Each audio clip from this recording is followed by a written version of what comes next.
Pemirsa, akibat hujan deras yang kembali turun dengan intensitas cukup panjang, banjir susulan juga terjadi di kawasan Sigli, Aceh. Beginilah kondisi banjir susulan yang terjadi di Sigli, Aceh sejak kemarin. Air menggenangi pekarangan dan juga perkampungan rumah yang sebenarnya terendam lebih dahulu sejak peristiwa banjir bandang bulan lalu. Warga yang sempat kembali ke rumah pasca banjir bandang kembali harus mengalami rendaman air banjir. Situasi ini mempersulit upaya warga untuk membersihkan rumah-rumah mereka.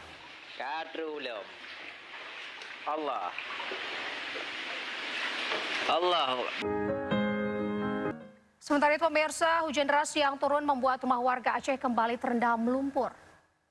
Beginilah upaya warga melakukan pembersihan dan juga mencari barang berharga mereka di dalam rumah yang hancur akibat banjir bandang. Hujan deras yang turun kembali membuat rumah kembali terendam banjir lumpur. Warga harus berjibaku dengan lumpur hingga membasahi tubuh mereka saat mencoba membersihkan rumah mereka yang masih bisa dihuni. Saat ini hampir setiap hari warga Aceh harus berkutat dengan lumpur-lumpur yang menggenangi rumah mereka.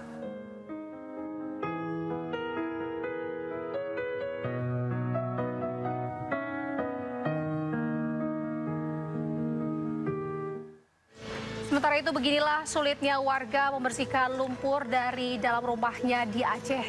Terlihat lantai rumah warga yang penuh dengan lumpur coba dikeluarkan dari dalam rumahnya. Sebenarnya banyak warga yang kehilangan rumahnya karena sudah hancur rata dengan tanah. Sementara warga yang rumahnya masih bisa ditempati, rumahnya harus dibersihkan akibat lumpur yang sudah menimbun seluruh rumah.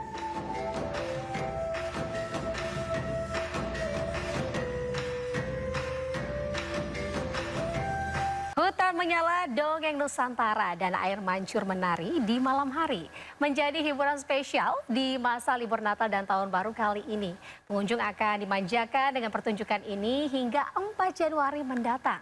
Berikut laporan Camar Haenda dari Danau Archipelago, Hutan Menyala, Taman Mini, Jakarta.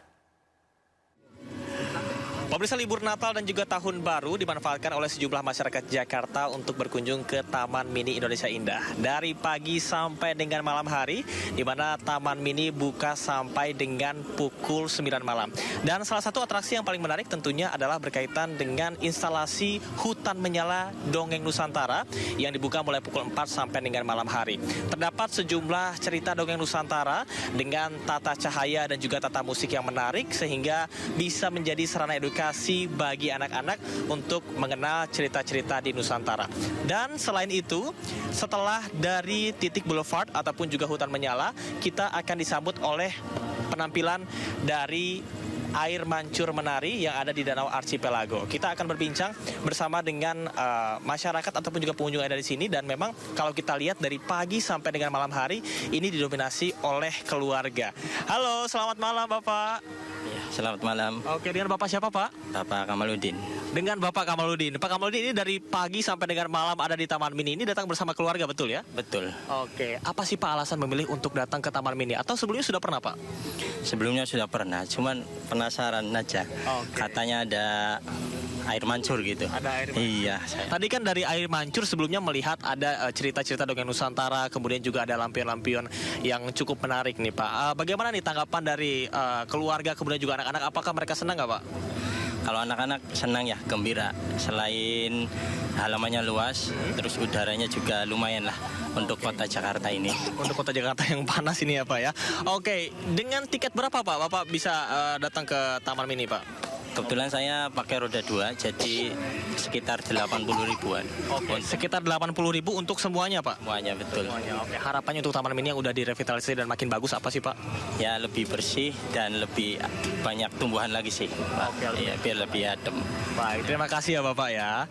Oke, pemirsa, kalau kita lihat tadi cukup menarik ya apa yang disampaikan oleh pengunjung, bahwasanya dengan tiket 80 ribu saja sudah bisa memboyong satu keluarga.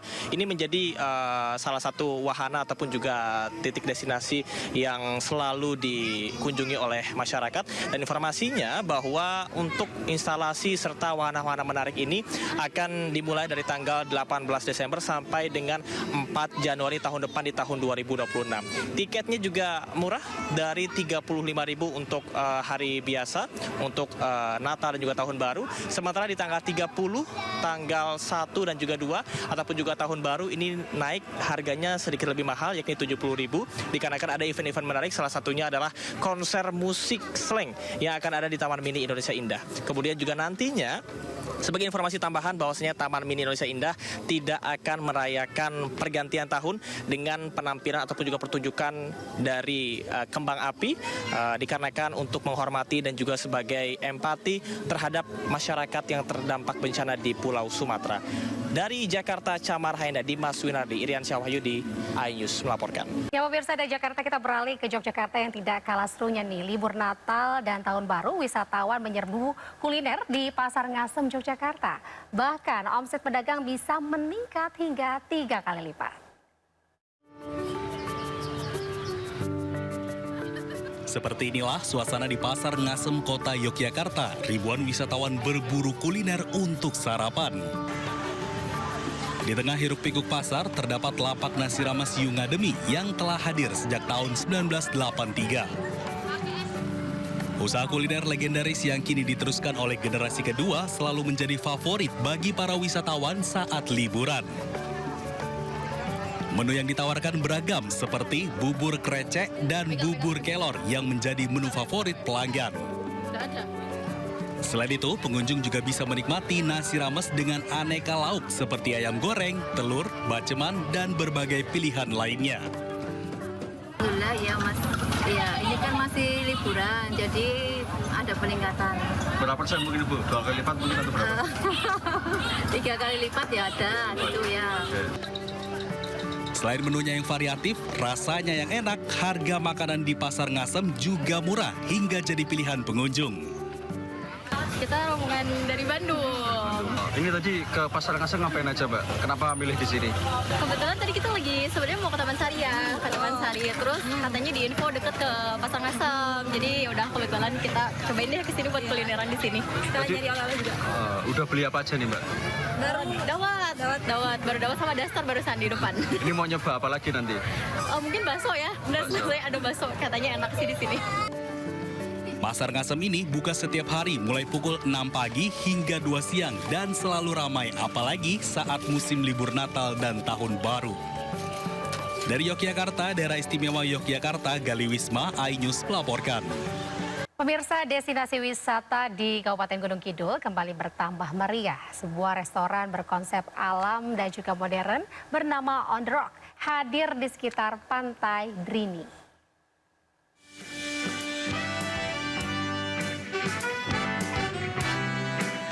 Sektor pariwisata Gunung Kidul terus berkembang, terutama di kawasan pesisir selatan.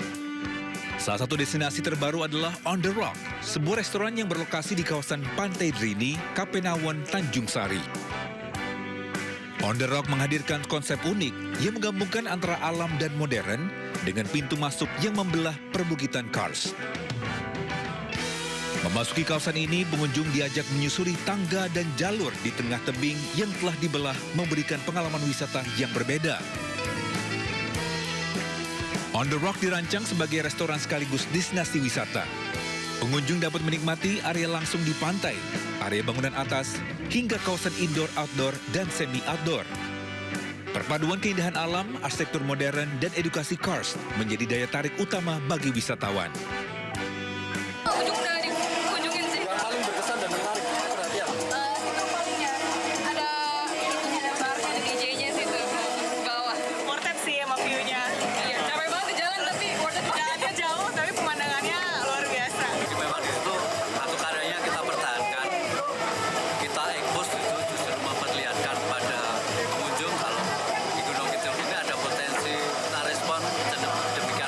Sehingga bukan hanya sebagai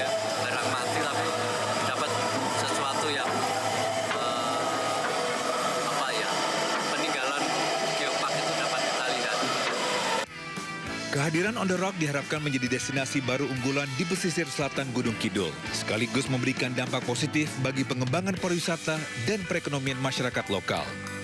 Dari Gunung Kidul, Yogyakarta, Kismaya Wibowo, iNews melaporkan. Pemirsa, Presiden ke-7 RI Joko Widodo siap maafkan para tersangka kasus tudingan ijazah palsu, kecuali 3 nama. Meski memaafkan, namun Jokowi ini tegaskan proses hukum tetap akan berlanjut.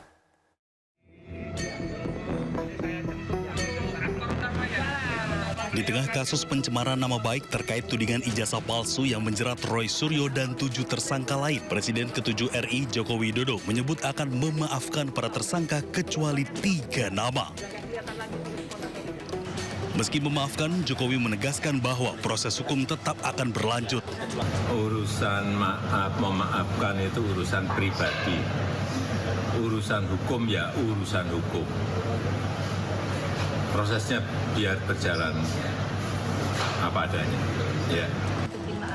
Sementara ketika ditanya terkait 3 nama yang akan ia maafkan, Jokowi enggan mengungkapkan. Kalau dari nama 3 orang itu apakah boleh disebutkan yang dikecualikan untuk dimaafkan itu tadi? Kita siapa ada yang 3 itu tadi? Meskipun ya nanti.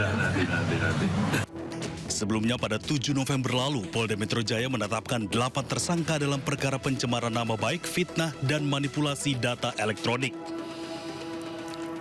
Tersangka yang dibagi menjadi 2 klaster ini dijerat pasal berlapis Undang-Undang ITE. Tim Liputan iNews melaporkan. Komisi Pemberantasan Korupsi berpeluang memanggil penyanyi Aura Kasih terkait penyidikan kasus dugaan tindak pidana korupsi pengadaan iklan Bank BJB periode 2021-2023. Juru bicara KPK Budi Prasetyo mengatakan penyidik akan mengusut aliran uang korupsi yang menyeret mantan Gubernur Jawa Barat Ridwan Kamil. KPK tegaskan penyidik tidak akan berhenti dan akan menelusuri dugaan korupsi tersebut. Budi juga menyebut akan mengecek informasi aliran uang dalam kasus dugaan korupsi dari ex-Gubernur Jawa Barat Ridwan Kamil ke banyak pihak, termasuk informasi aliran uang ke selebritas Aura Kasih. Informasi dari masyarakat seperti ini tentu ini menjadi pengayaan bagi penyidik dan ini penting. Nanti kami akan cek validitas dari informasi tersebut. Dan jika masyarakat memiliki data ataupun informasi awal yang valid, silakan bisa disampaikan kepada kami. Nanti kami akan cek dan tentunya nanti bisa dilakukan konfirmasi kepada pihak-pihak yang bisa menjelaskan terkait dengan. Pemirsa, banjir bandang kembali menerjang Kabupaten Agam, Sumatera Barat. Banjir di Jorong, Pasa, Maninjau dipicu ini curah hujan tinggi dan hingga saat ini belum ada laporan dampak kerusakan atau korban.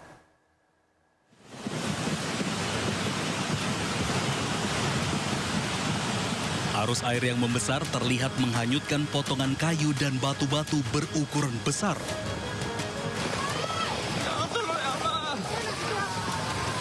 Peningkatan volume air dipicu curah hujan yang tinggi sejak Kamis siang. Ya Allah.